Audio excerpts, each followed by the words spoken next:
Hello दोस्तों, स्वागत है आपका हिस्ट्री खबरी पर। और यहाँ हम जो बात करने वाले हैं मध्यकालीन इतिहास की बात कर रहे हैं। मध्यकालीन इतिहास में अरबों के आक्रमण से हम मध्यकालीन भारत मान लेते हैं, स्टार्टिंग मानते हैं। लेकिन आपको मैं बता दूं कि अरबों के बाद तुर्क साम्राज्य की भी स्टैब्लिशमेंट की गई थी, है ना। तुर्की साम्राज्य था सुबुक्तगीन के द्वारा गजनी में स्टार्ट किया गया था। और उसके बाद सुबुक्तगीन के बाद उसका जो उत्तराधिकारी आया मोहम्मद गौरी, है ना। मोहम्मद गौरी नहीं, गजनी है, महमूद गजनी। जी हाँ, गजनी की हम बात करें तो गजनी ने भारत पे 17 बार आक्रमण किया। और एक वीडियो में बना चुका हूं जिसमें सारे के सारे 17 आक्रमण जो उसने भारत में करे थे, सब में कौन कौन सी कहां जगह पे किस ईयर में किए थे और कौन शासक कर रहा था, वहां पे कौन राजा था, ये सारी चर्चा उस वीडियो पे कर चुके हैं। अभी हम आपको ये बताने वाले हैं कि जब ये आक्रमण कर रहा था तो बहुत सारे लोग इसके साथ आते थे। उनमें एक यात्री भी हुआ करता था, यात्री, है ना। एक यात्री थे और ये यात्री जो थे अरबी यात्री थे।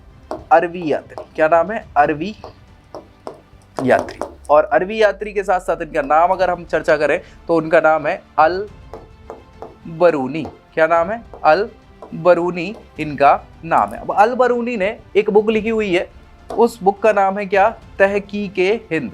तहकीक-ए-हिंद, ठीक है। यानी भारत की खोज या भारत की यात्रा की बात करें तो वो इन्होंने बुक लिखी हुई है। अब उस बुक में बहुत सारे अलग अलग इनने वर्णन किए हुए हैं। उन वर्णनों में कुछ चीज़ों को हम यहाँ पे लेके आए हैं, 3-4 चीज़ों पे हम डिस्कस करेंगे कि उनके बुक में क्या क्या चीज़ें मिलती है। चलिए तो बने रहिए मेरे साथ और हम देख लेते हैं बहुत तेजी से। अल बरूनी द्वारा ब्राह्मणों का वर्णन जो किया हुआ है तहकीक-ए-हिंद में, उनने कुछ चीज़ें लिखी हैं कि भैया ब्राह्मण लोग कुछ चीज़ों का सेवन नहीं करते थे, जिनमें सब्जियां हैं 5 सब्जियां। जैसे एक लहसुन नहीं खाते थे, लहसुन के अलावा प्याज भी नहीं खाते थे, कद्दू भी नहीं खाते थे, क्रंच और नली, ठीक है। सो क्रंच और नली, बाकी प्याज लहसुन कद्दू ये तो आपको याद ही है। और बहुत सारे लोग जैसे गायत्री परिवार के लोग भी प्याज लहसुन वगैरह नहीं खाते, जैन धर्म के लोग भी नहीं खाते। सो इनने ये सारी चीजें ब्राह्मणों को पर्टिकुलर लिखी है। ब्राह्मणों में उस समय सन्यासी और सारे लोग आ जाते थे उनके हिसाब से, ठीक है। सो ये 5 चीज या सब्जियों की बात करें तो वो इस्तेमाल नहीं करते थे, वर्जित थी, खाना ही मनाही थी।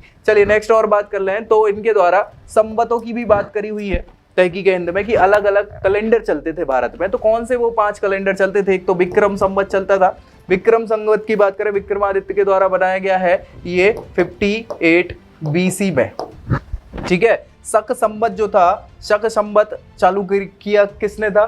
कनिष्क ने स्टार्ट करवाया था 78 BC में, ठीक है। शक संवत के बाद एक बल्लभ संवत भी आया था। गुप्त संवत चंद्रगुप्त ने स्टार्ट करवाया था 319 AD में, ठीक है। ये 78 BC नहीं है, 78 AD है, ठीक है।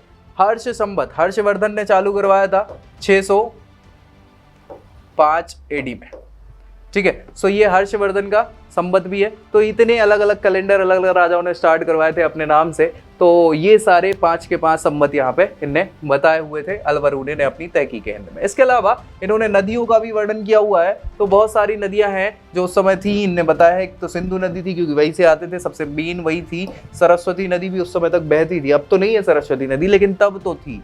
गोमती नदी का भी वर्णन इन्होंने किया हुआ है। गंडक नदी का भी गंडकी के नाम से वर्णन किया हुआ है। झेलम सिंधु की ही है, अगेन ट्रिब्यूटरी। ब्यास नदी, शत्रुदी, गंगा नदी और सरयू नदी, ठीक है। सो ये सारी की सारी नदियों के बारे में अल बरूनी अपनी तहकीक-ए-हिंद में जानकारी देता है। आखिरी बात करेंगे हम यहाँ पे कि इन्होंने 7 द्वीपों का भी वर्णन किया हुआ है उस समय कि भैया कौन कौन से द्वीप होते थे। हम बोलते हैं ना 7 समुंदर पार में तेरे पीछे पीछे आ गई, तो 7 समुंदर यानी 7 द्वीप है 7 समुंदरों के आसपास। जम्बू द्वीप है एक, जम्बू द्वीप के अलावा शक द्वीप है, शक के अलावा कुश द्वीप है, कुषाण वाले, क्रौच द्वीप है, समतल द्वीप है, गोमेर द्वीप है और पुष्कर द्वीप है। ये 7 प्रकार के द्वीपों का इन्होंने यहाँ पे वर्णन किया हुआ है। तो मैं आपको ये सारी चीजें अल बरूनी की तहकीक-ए-हिंद से लेके आया था जो बहुत कम लोगों को पता होंगी। तो ये सारी चीज रही। मिलते हैं ऐसे ही इंटरेस्टिंग एक और वीडियो के साथ नेक्स्ट वीडियो में। तब तक के लिए जय हिंद।